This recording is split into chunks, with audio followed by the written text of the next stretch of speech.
Quoi de plus naturel que de marcher sur Terre? On en oublierait presque les dangers qu'elle recèle. Des millions de personnes vivent sous la menace d'un tremblement de terre qui pourrait faire des milliers de victimes et détruire des villes entières en quelques secondes.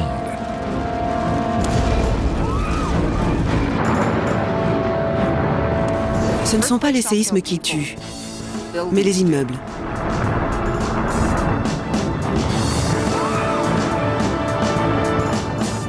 Que c'est la science des colères de notre Terre?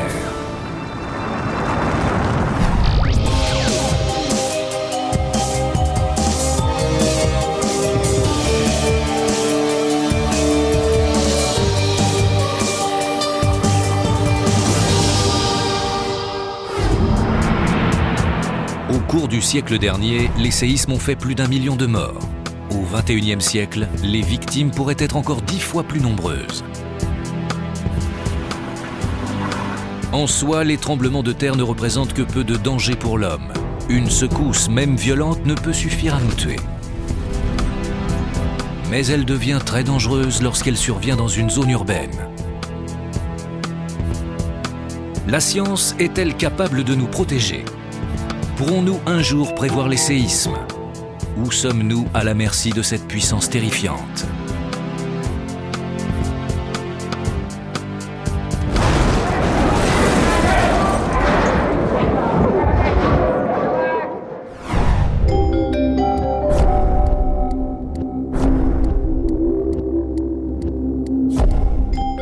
Pour le savoir, il faut d'abord comprendre ce qui déclenche les tremblements de terre.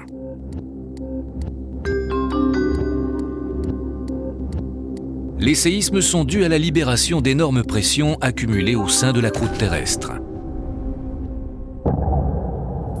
Pour comprendre d'où viennent ces pressions, jetons un œil sur les entrailles de la Terre. La croûte terrestre est composée d'énormes blocs océaniques et continentaux, les plaques tectoniques. Ces plaques reposent sur une couche visqueuse appelée le manteau. Les plaques dérivent en permanence sur le manteau.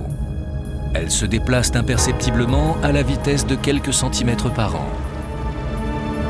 De fortes pressions s'exercent alors entre deux plaques. Le docteur Lucy Jones est à la tête du Centre d'études des séismes de Californie du Sud. Nous surveillons tout particulièrement une douzaine de grandes plaques. Les zones sismiques à risque se situent aux frontières entre deux plaques. À force de frotter les unes contre les autres, les plaques se déforment et se brisent en créant des failles.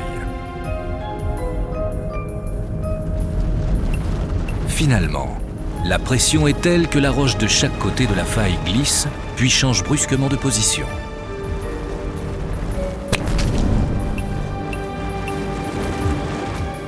Les séismes fonctionnent comme un claquement de doigts. Quand on claque des doigts, on exerce une pression latérale et la friction empêche les doigts de glisser.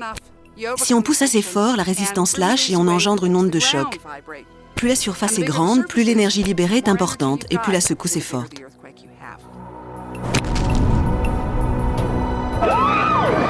Le point à la surface de la Terre situé juste au-dessus du point de rupture est appelé épicentre. Quand un tremblement est déclenché, rien ne l'arrête. Il peut se déplacer tout au long de la faille. C'est un peu comme quand on déchire une serviette de papier. Les séismes se produisent sur une grande surface, pas uniquement à l'épicentre. En revanche, l'épicentre forme un point de rupture qui permet à l'onde de choc de voyager tout au long de la faille. Si j'essaie de tirer comme ça ne craque pas. Mais si j'en déchire un petit bout, alors la fissure s'étend à toute la serviette. Une fois le mécanisme enclenché, il s'auto-alimente et libère toute la pression emmagasinée entre les plaques. Plus la faille est longue, plus le séisme est important.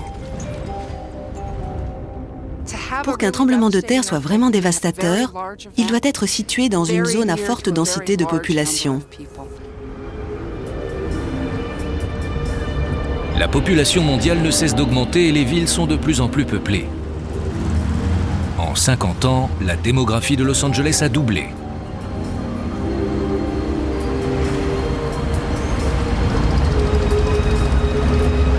Une telle croissance engendre des mégapoles, de très grandes agglomérations de plusieurs millions d'habitants. Aujourd'hui, on compte une dizaine de villes de plus de 15 millions d'habitants.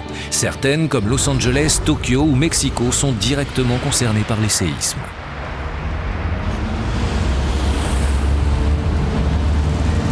Ainsi, plus de 100 millions de citadins vivent sous la menace permanente d'une catastrophe sismique. Pourtant, chaque année, la population urbaine ne cesse de croître. Les immeubles sont de plus en plus hauts et le danger augmente. Ce ne sont pas les séismes qui tuent, mais les immeubles. Dans le monde, bien des villes sont situées près de grandes failles. Et leur proximité compte pour 90% dans la violence des séismes. Quand on se situe à l'épicentre, on ressent une secousse bien plus forte qu'à quelques kilomètres de là. Si une faille traverse la ville, c'est le désastre garanti.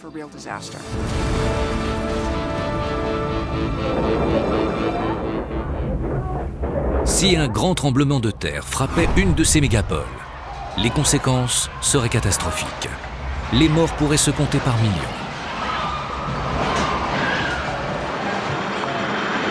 De grandes villes ont déjà connu d'importants séismes. En 1906 à San Francisco et en 1923 à Tokyo, on a vu les dégâts épouvantables que peut faire un puissant séisme. Et aujourd'hui, ces villes sont bien plus peuplées qu'elles ne l'étaient il y a un siècle. Si ces grands centres financiers étaient frappés par un séisme, c'est l'économie mondiale qui vacillerait. Une telle catastrophe naturelle engendrerait une dégringolade économique qui pourrait durer des mois ou des années. Aujourd'hui, plus que jamais, la science doit trouver un moyen de prévoir où et quand les secousses se produiront.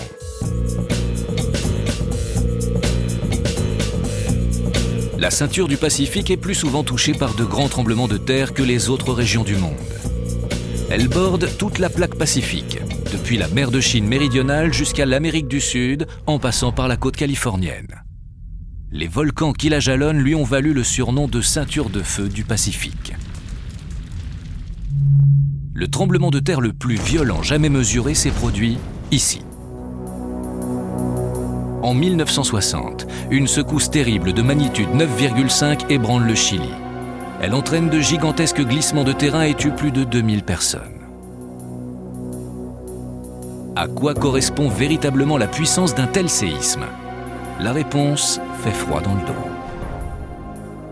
La magnitude d'un séisme est mesurée selon une gradation appelée échelle ouverte de Richter, qui va en pratique de 1 à 9. À chaque degré, l'amplitude est multipliée par 10. Une secousse de magnitude 5,5 libère une énergie comparable à celle de la bombe atomique d'Hiroshima.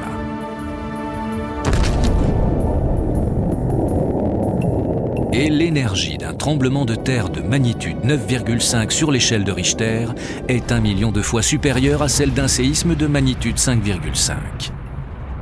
Un tel séisme est 1 million de fois plus violent que l'explosion nucléaire d'Hiroshima de 1945.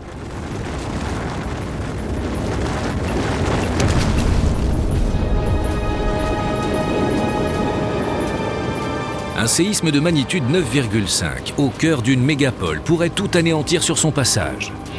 On comprend pourquoi les scientifiques n'ont de cesse de prévoir le prochain cataclysme. Mais avant de pouvoir prévoir l'avenir, ils doivent analyser les phénomènes passés.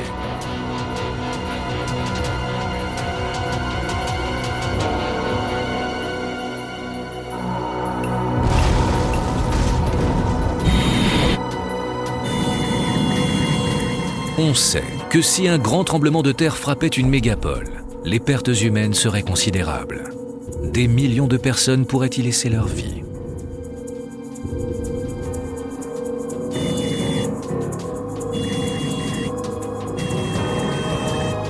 Dans le passé, les séismes se sont déjà révélés des tueurs redoutables.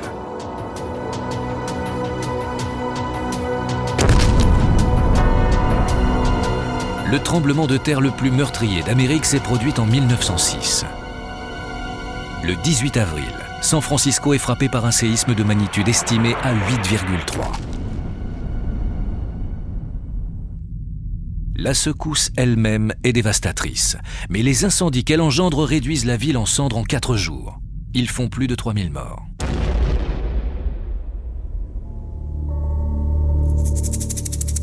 Mais c'est la Chine qui subit les plus lourdes pertes. Au XVIe siècle, un tremblement de terre aurait tué plus de 850 000 personnes.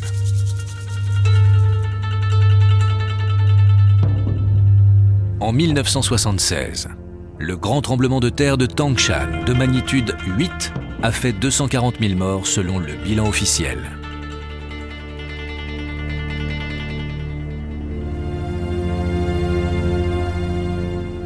Les tremblements de terre n'engendrent pas que des pertes humaines. Ils réduisent à néant les moyens de subsistance et dévastent l'économie.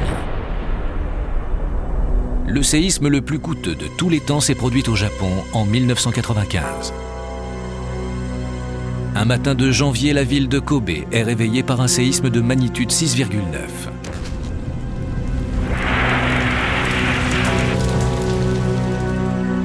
En quelques secondes, au moins 120 000 bâtiments sont détruits. Plus de 5 000 personnes sont tuées et environ 300 000 autres se retrouvent sans logement.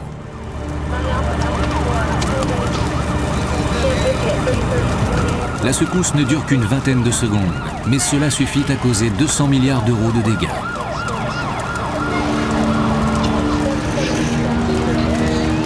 Si les tremblements de terre de Kobe et Tangshan ont coûté si cher en pertes humaines et matérielles, c'est qu'ils ont frappé des villes très peuplées et industrialisées. Le séisme le plus puissant jamais enregistré s'est produit au large des côtes chiliennes. Il a fait 2000 victimes et seulement un demi-million d'euros de dégâts.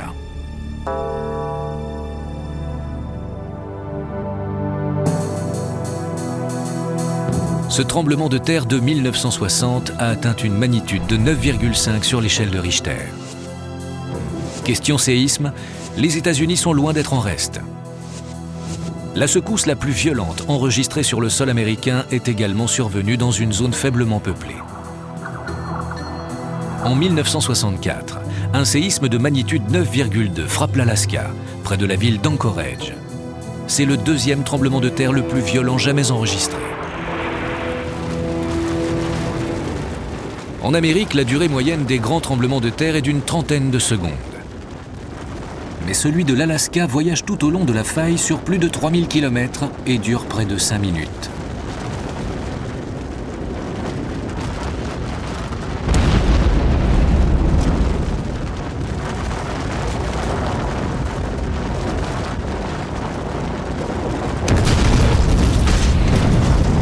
Il rase tout sur son passage et raye même une ville de la carte. Mais ces ravages sont davantage dus à la nature du sol qu'à la puissance de la secousse.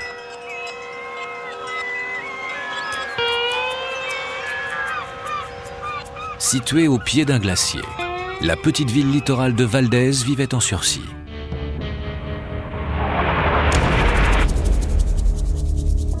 Bâtie sur une couche de sable détrempé, elle n'avait aucune chance de survie.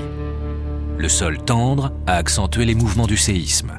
Et Valdez a été réduit en un tas de décombres.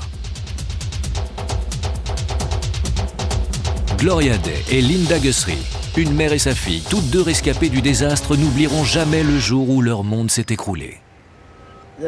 La ville était peuplée de pêcheurs et de vieux pionniers. Il y avait des maisons en fausses façades et des trottoirs en bois.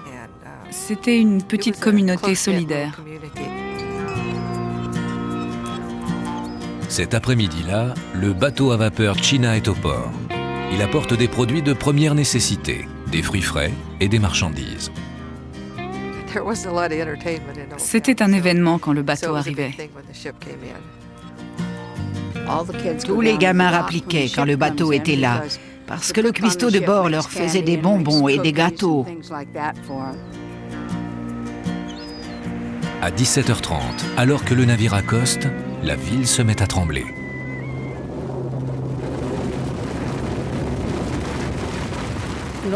D'habitude, les secousses ne durent qu'une quinzaine de secondes. 1 minute maximum. Mais celle-là semblait ne jamais vouloir s'arrêter.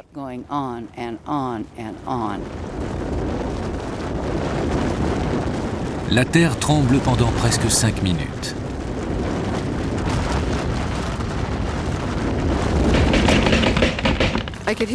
J'entendais les clous qui s'arrachaient des planches de la maison. J'ai pris peur et j'ai couru dans les escaliers. Les secousses me précipitaient sur les murs.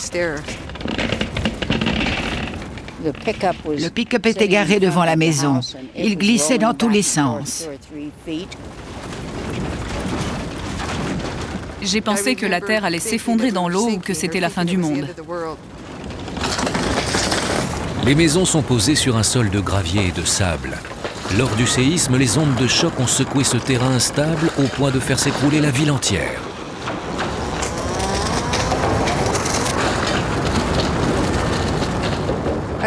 J'étais morte de peur.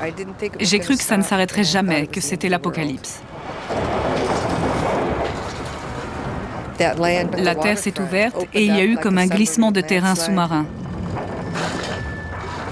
De chez moi, je voyais le China se soulever. En quelques secondes, la jetée s'écroule et l'océan submerge les quais, avalant tout sur son passage. Le front de mer tout entier est aspiré par les eaux. Les dockers et tous ceux qui se trouvaient sur le quai ont disparu.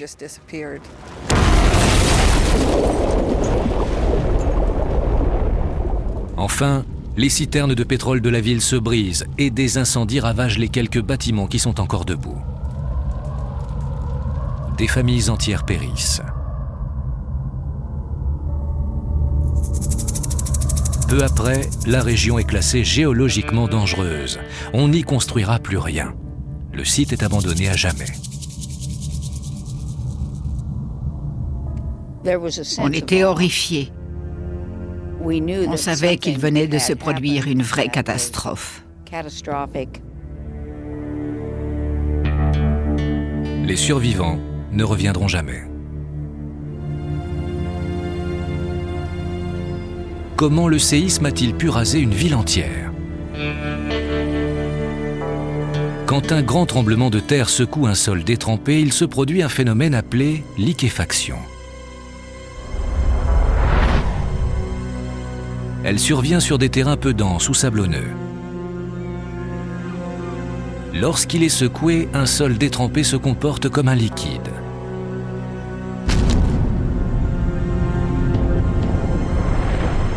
Comme du sable mouvant.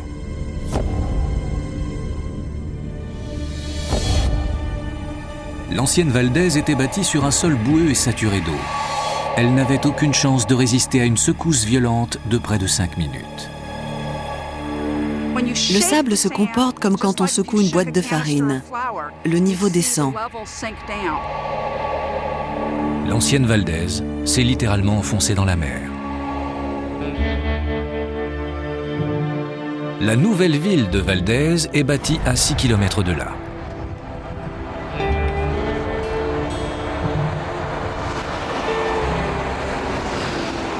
De la vieille ville, il ne reste presque rien, si ce n'est un mémorial aux 32 hommes, femmes et enfants qui ont laissé leur vie.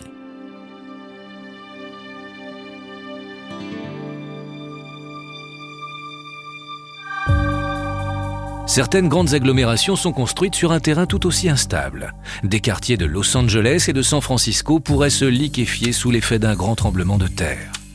Ces deux villes sont situées sur une zone qui regorge de failles actives, dont la célèbre faille de San Andreas.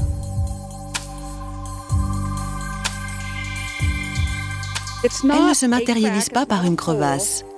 C'est simplement l'endroit où deux grandes plaques se rencontrent et frottent l'une contre l'autre. Le paysage est celui d'une vallée rectiligne.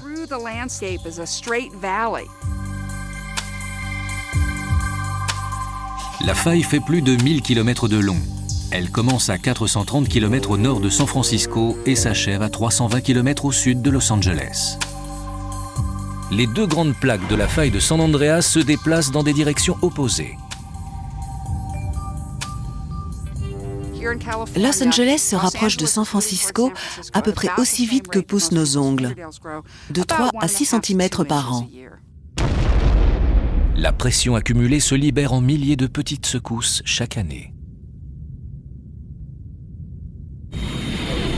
Les plus grands séismes sont rares, mais lorsqu'ils se produisent, ils sont dévastateurs.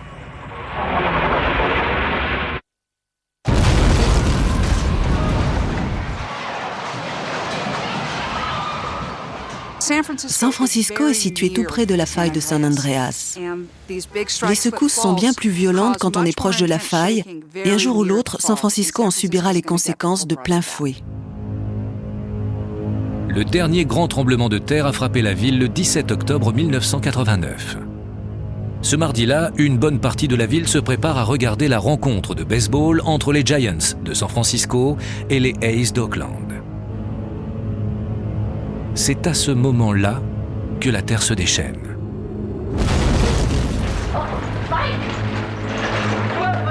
Pendant 15 secondes, San Francisco est secoué par un séisme de magnitude 7,1. Mesdames et messieurs, votre attention s'il vous plaît. L'électricité a été coupée. Le Bay Bridge est endommagé et des tronçons de l'autoroute suspendus s'effondrent. Le séisme fait plus de 3500 blessés et détruit plus de 20 000 bâtiments dans toute la baie.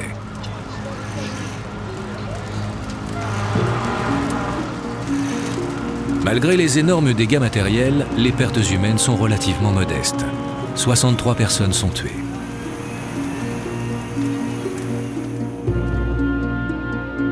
Les autorités de la ville sont stupéfaites de voir que tant de structures supposées parasismiques se sont effondrées. La ville de San Francisco avait en effet pris toute une série de mesures pour que ces bâtiments résistent aux tremblements de terre. Certains immeubles se sont littéralement effondrés, alors que d'autres, juste à côté, sont intacts. Il y a de quoi se poser des questions.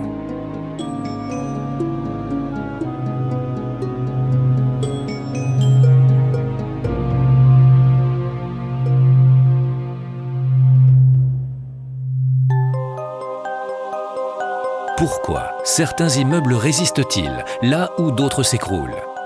Serons-nous un jour capables de nous protéger contre le tremblement de terre?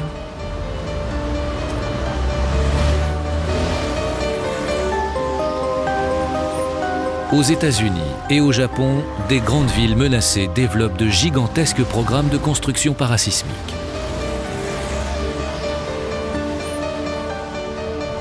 Mais malgré ces précautions, lors d'un tremblement de terre, bon nombre de bâtiments s'écroulent.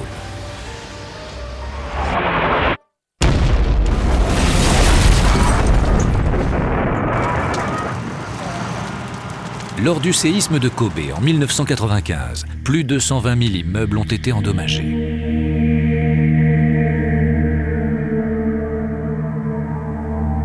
Mais certains ont résisté.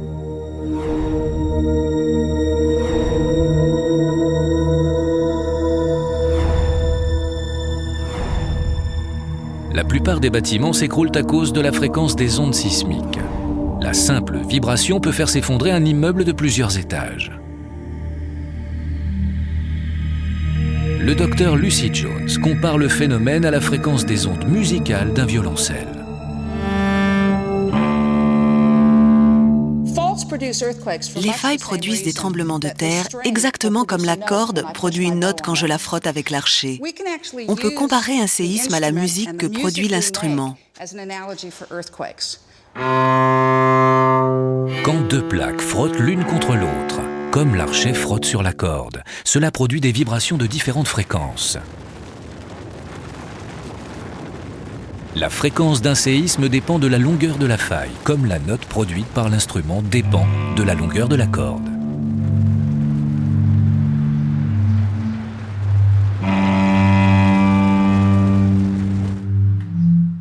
Selon sa taille et sa structure, chaque bâtiment résonne à une fréquence qui lui est propre. Quand la fréquence du tremblement de terre est la même que celle du bâtiment, ce dernier se met à vibrer plus violemment que ses voisins et finit par s'écrouler.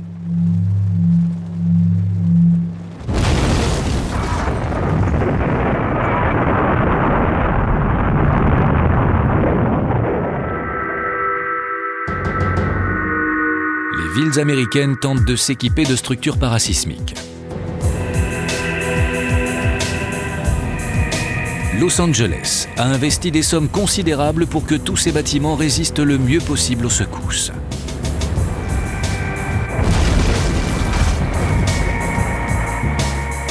Mais lors du dernier tremblement de terre à Los Angeles, de nombreuses constructions se sont à nouveau écroulées.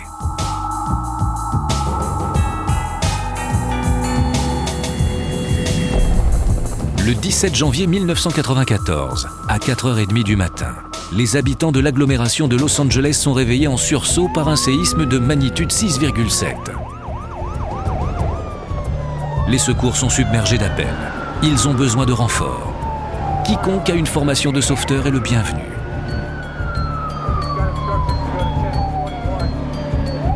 Le capitaine Wayne Ibers des sapeurs-pompiers de Los Angeles est l'un des premiers sur place. C'était surréaliste.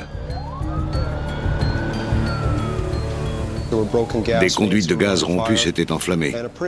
On se serait cru sur un champ de bataille. Un immeuble de parking de plusieurs étages s'est effondré. L'immense bâtiment, plus grand que 2 terrains de football, n'est plus qu'une ruine.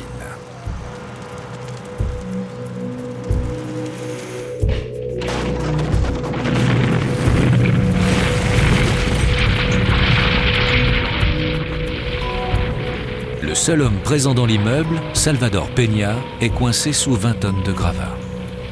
Les 3 étages du parking se sont écroulés sur lui. Il est prisonnier de sa voiture.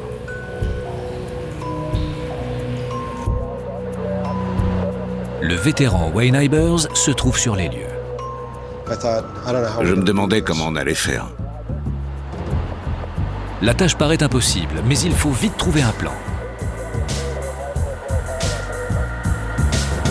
Les pompiers doivent pénétrer dans l'immeuble en ruine. Il y avait des cavités dans le béton. On a pris de gros marteaux-piqueurs. Ibers et son équipe dégagent méthodiquement les couches de béton.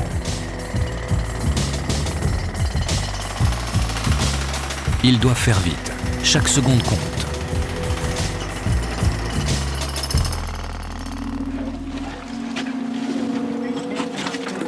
Les secours doivent se faufiler à travers les décombres dans des cavités de quelques dizaines de centimètres. Alors qu'ils tentent de localiser Salvador, le bâtiment menace de s'effondrer à la moindre réplique sismique. Quand on travaille sous les décombres, on a toujours peur de se faire tuer par un nouvel éboulement. Les hommes d'Ibers persévèrent, conscients de la menace qui plane sur leur tête. Ils trouvent enfin la voiture. La première chose à faire est de vérifier que la victime respire. Salvador a les jambes et le bras droit coincés sous le tableau de bord. Il est vivant, mais il s'affaiblit de minute en minute. Quand je l'ai vu, je n'arrivais pas à croire qu'il était vivant. Ibers doit sans cesse vérifier que l'endroit est assez sûr pour continuer à travailler. Le réservoir d'essence de la voiture s'est fendu. Le carburant s'échappe et risque de s'enflammer à tout moment. Le problème de l'essence résolu, il faut sortir Salvador de là le plus vite possible. 2 énormes plaques de béton sont tombées sur le capot et l'arrière de la voiture. Les secours craignent une réplique.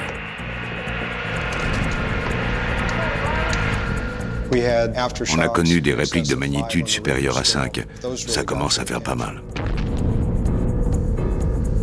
À l'extérieur, les ambulanciers sont prêts à transporter le blessé à l'hôpital.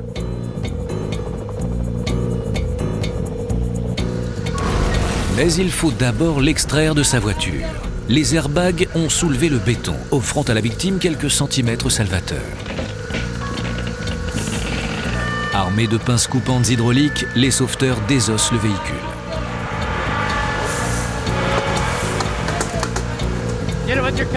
Ibers est inquiet. En voulant sauver Salvador, il risque de le tuer.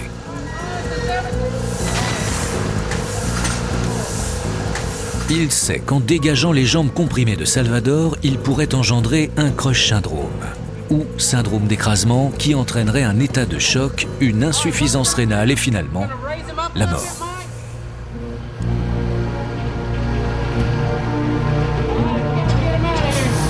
Enfin, Salvador est délivré.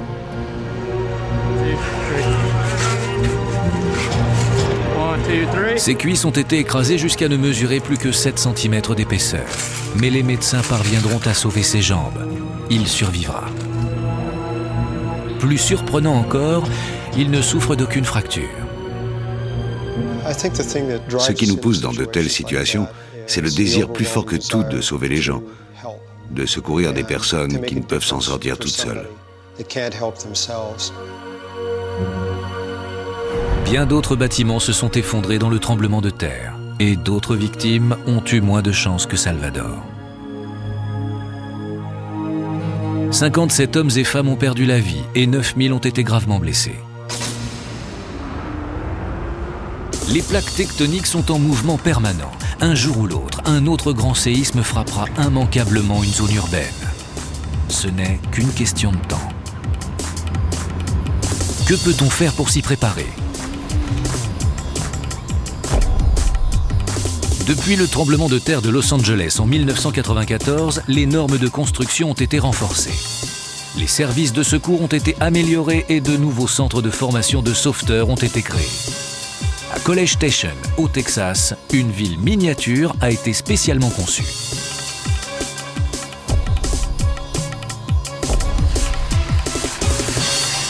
Disaster City, c'est son nom, est un centre d'entraînement des secours d'urgence. Ce centre reconstitue exactement ce que les équipes de sauvetage en milieu urbain devront affronter en cas de catastrophe. Bâti en l'an 2000, ce site s'étend sur plus de 20 hectares et a coûté quelques 6 millions d'euros. Chaque année, il accueille des centaines de sauveteurs venus du monde entier. La base a sa propre équipe internationale de sauveteurs en alerte permanente. En quelques minutes, elle peut préparer le matériel nécessaire et s'envoler vers n'importe quelle région du monde pour soutenir les équipes locales.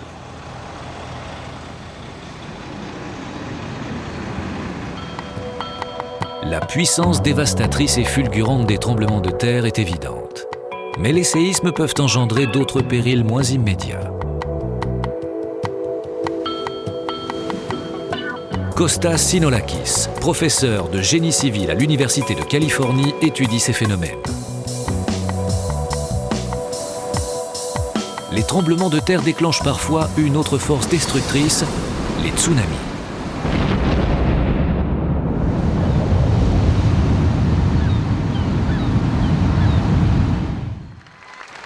Now this is the part of the show we warned you about earlier.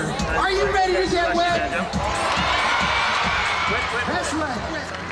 Le tsunami est l'une des forces de la nature les plus meurtrières. Ce raz de marée peut être provoqué par un tremblement de terre sous-marin.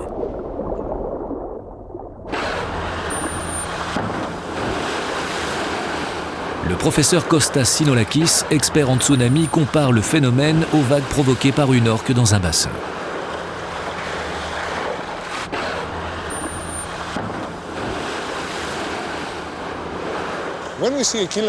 Quand une orque saute hors de l'eau et retombe, elle crée une grosse vague circulaire.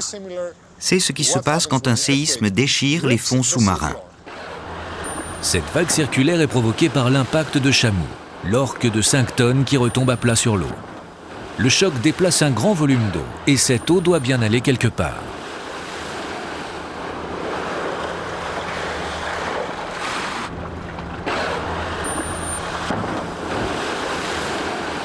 De même, quand un tremblement de terre frappe les fonds sous-marins, exerçant une pression verticale, une vague circulaire se forme dans l'océan. Comme quand on jette un caillou dans une mare, l'eau forme une vague qui se déplace dans toutes les directions à la fois. Après, tout est une question d'échelle, de puissance et de vitesse. Dans l'océan, le tsunami se déplace à une vitesse incroyable. Il peut atteindre 800 km/h. Dans les hauts fonds, la vague peut parcourir des kilomètres sans perdre en puissance. Mais quand elle arrive en eau moins profonde, elle ralentit et prend de la hauteur. C'est ainsi que le 26 décembre 2004, au large de l'Indonésie, un séisme de magnitude 9 sur l'échelle de Richter déclenche une vague sans précédent qui fait d'innombrables victimes. Elle touche plusieurs autres pays, dont la Thaïlande, le Sri Lanka, l'Inde et atteint même les côtes de l'Afrique. Quand elle arrive sur la côte, même après avoir traversé tout un océan, elle peut engendrer une véritable catastrophe. On a sous-estimé la puissance destructrice des raz-de-marée. Par exemple, aux États-Unis, ils ont tué plus de monde dans les 50 dernières années que tout l'ensemble des tremblements de terre de cette période.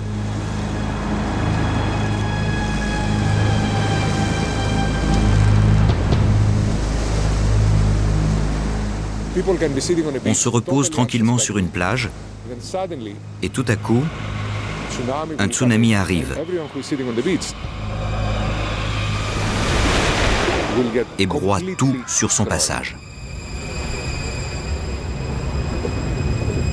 Si les raz-de-marée se produisent dans tous les océans, ils sont plus fréquents dans la ceinture de feu du Pacifique. Les petits tsunamis sont monnaie courante, mais on a parfois enregistré des vagues de 30 mètres de haut.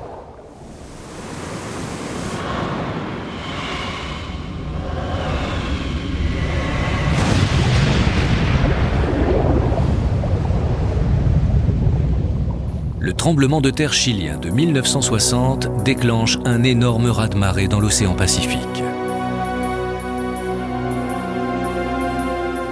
La vague parcourt la moitié de la planète en moins de 22 heures pour aller engloutir le littoral japonais.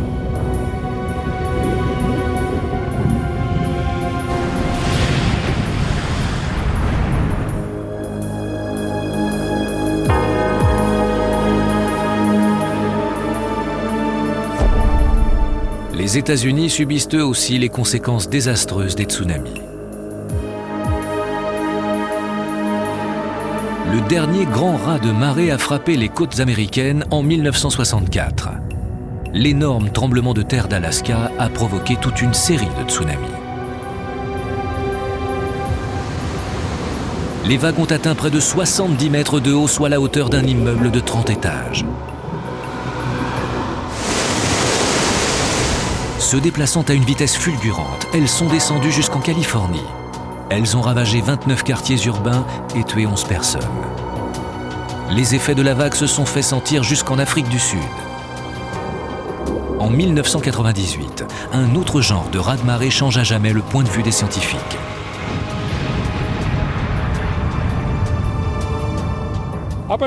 Jusqu'en 1998, on pensait que les raz-de-marée géants étaient provoqués par de grands tremblements de terre. Mais en 1998, un séisme relativement modeste survenu en Papouasie-Nouvelle-Guinée a changé notre façon de voir. Le 17 juillet 1998, un tremblement de terre de magnitude 7 secoue la Papouasie-Nouvelle-Guinée. Une douzaine de milliers de personnes vivent le long de la côte dans des maisons en bois traditionnelles.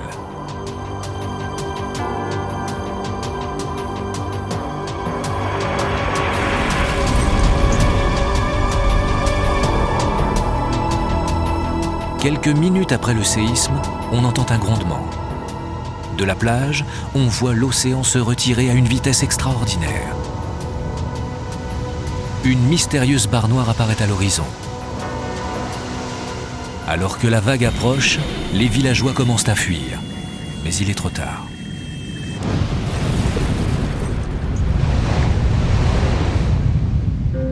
Une vague de 15 mètres de haut les balaie et détruit les villages.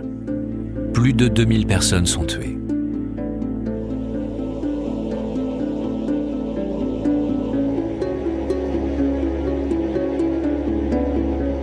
Les scientifiques ne pensaient pas qu'un tremblement de terre relativement modeste pouvait engendrer une telle vague.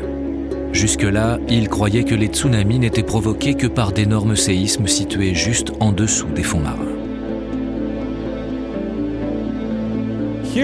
Des séismes de cette magnitude, il s'en produit chaque semaine. Mais celui-ci a engendré un énorme raz-de-marée. On se demande pourquoi. En Papouasie-Nouvelle-Guinée, l'épicentre du séisme se situe sur terre et non sous la mer. Mais l'onde de choc se propage jusqu'au large et provoque un immense glissement de terrain sous-marin. Des sédiments et de la roche se déversent sur les fonds marins. Ils déplacent ainsi un grand volume d'eau qui crée une gigantesque vague.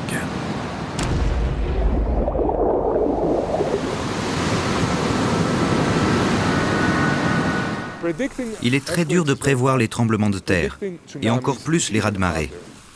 Si on avait un moyen fiable de prévoir les séismes, on pourrait savoir quand un tsunami risque de frapper. Et cela nous laisserait plus de temps pour évacuer le littoral. On pourrait sauver bien plus de vies. Un raz-de-marée provoqué par un tremblement de terre peut survenir à tout moment. La science doit développer des techniques pour prévoir ces événements.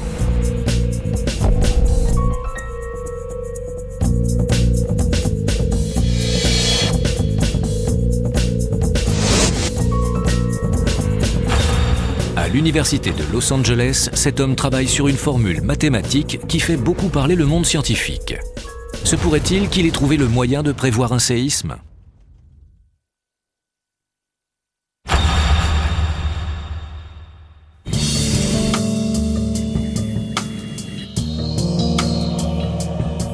Aujourd'hui, les scientifiques savent où et pourquoi les tremblements de terre surviennent. Dans les mégapoles, plus de 100 millions de personnes vivent sous la menace permanente d'une secousse apocalyptique.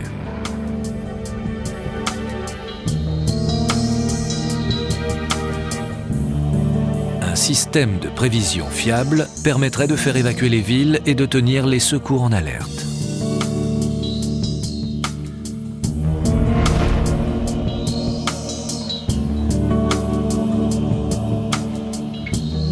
Mais on est encore très loin de comprendre le comportement apparemment aléatoire des séismes. Les hommes tentent d'anticiper les séismes depuis des milliers d'années. Dans l'Antiquité, on surveillait de près les animaux terrestres et marins. Tout changement de comportement était considéré comme le signe annonciateur d'une catastrophe. Cependant, bien que certaines recherches tentent à montrer que les animaux réagissent avant un séisme, cette méthode reste pour le moins incertaine.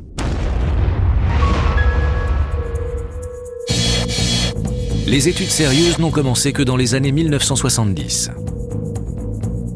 Les scientifiques de l'époque ont exploré différentes pistes. Certains ont cru à un moment détenir la solution. Ils échafaudaient des théories ambitieuses et extravagantes, mais n'obtenaient que des résultats aléatoires.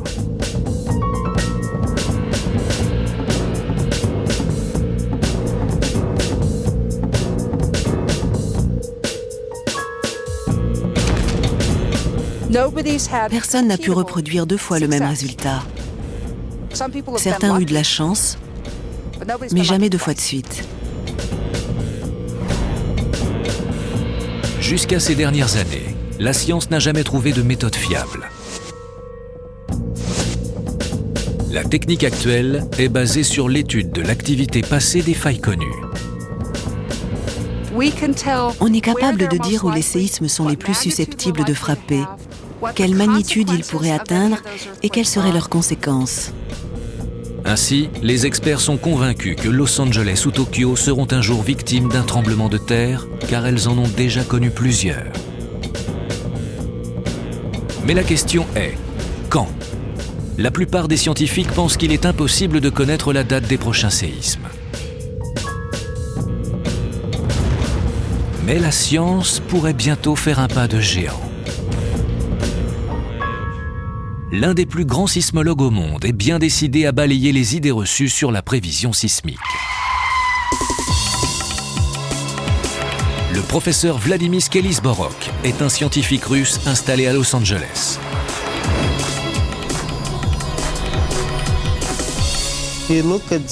On cherche les signes d'un tremblement de terre à venir comme un médecin cherche les symptômes d'une maladie.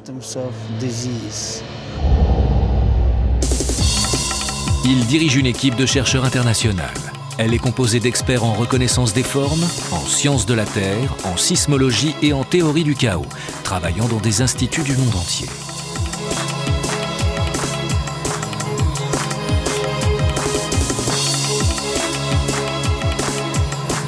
Il a passé plus de 20 ans à peaufiner sa technique révolutionnaire.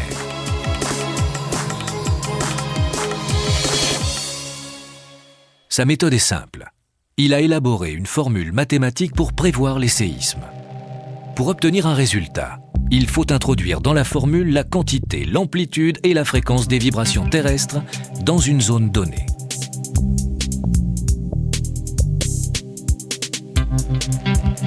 Le résultat du calcul donne la situation et la date approximative du séisme.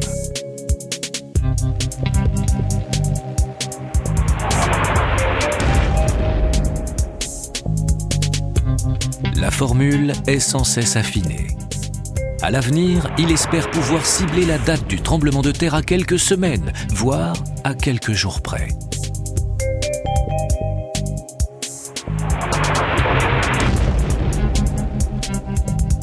Mais sa théorie est controversée. Je suis une scientifique. Je crois profondément que la connaissance est toujours bonne à prendre. Si c'était possible, je voudrais le faire. Je veux trouver des moyens de le faire. La théorie qu'Ellis-Borok a suscité des débats passionnés. Mais aujourd'hui, elle est la seule voie offerte par la science. Qu'Ellis-Borok a-t-il découvert le Saint Graal de la science?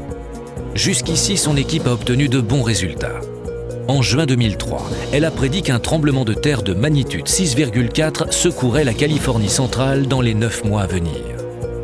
6 mois plus tard, un séisme de 6,5 frappe San Simeón.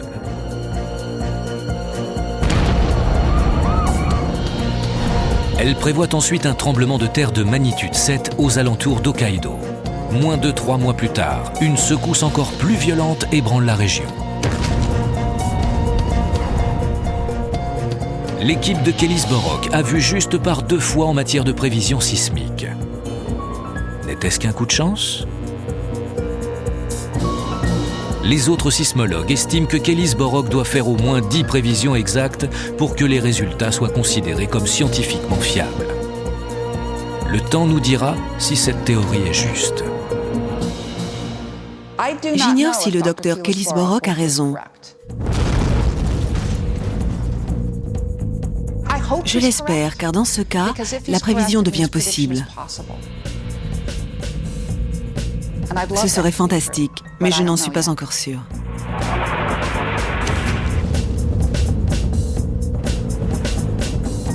Nous avons vu la terrible menace que représentent les tremblements de terre pour nos vies et nos villes. On ne peut pas contrôler les séismes, mais la science tente au moins de les prévoir. Si elle y parvient, nous marcherons vers l'avenir d'un pas plus serein.